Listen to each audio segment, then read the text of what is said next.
Hello and welcome to this week's Vaticano Updates, bringing you the most important news from the Holy Father and the Vatican. Aboard his flight to Canada on Sunday, Pope Francis made a point to reflect on the World Day for Grandparents and the elderly. The Holy Father went on to urge young people to stay in contact with their grandparents, comparing this practice to a tree that takes strength from the roots and carries it forward in flowers and fruits. Elderly people can share their life experience that will help so much going forward, the Pope said. In a telegram to Italian President Sergio Mattarella, Pope Francis sent him birthday greetings and thanked him for his dedicated service amid not a few difficulties. The Pope's telegram was sent days after Italy's Prime Minister Mario Draghi resigned.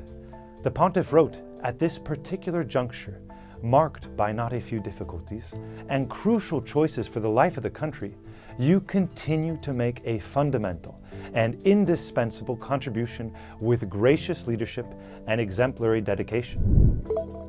In a new motu proprio known as Ad Charisma Tuendem, meaning to guard the charism, Pope Francis changed the oversight of Opus Dei.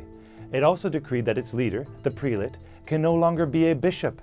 The Pontiff wrote that this decree is intended to strengthen the conviction that for the protection of the particular gift of the Spirit, a form of government based more on the charism than on the hierarchical authority is needed.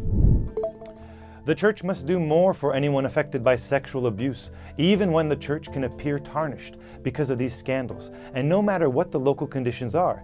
This is according to Father Andrew Small. The English priest is the interim secretary of the Pontifical Commission for the Safeguarding of Minors. The priest said, "As an advocate for the poor and the marginalized in many other areas of society, the Church should not only push for a legal system, but it should lead by example." The Vatican has issued another warning of a new schism from Germany coming out of the Synodal Way.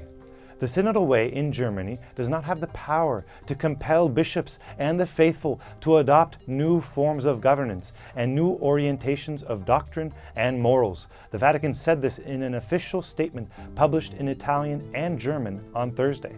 The Holy See said it seemed necessary to clarify this in order to safeguard the freedom of the people of God and the exercise of the episcopal ministry.